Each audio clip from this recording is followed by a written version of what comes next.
Group आलेले आहेत. एक सैनिक होणं एक साहजिकच. सैनिक परवाशिवाय शाळेत कोणी जाणू शकत नाही.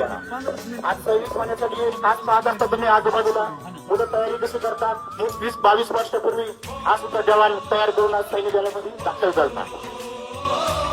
कणखर माती माझा इतिहास म्हणजे आपल्याला प्रत्येकाला जागा झाला पाहिजे. छत्रपती शिवरायांचा इतिहास त्याच्या भाग्यात नसते. मला माझ्या पतीबद्दल खूप खूप गर्व वाटतो.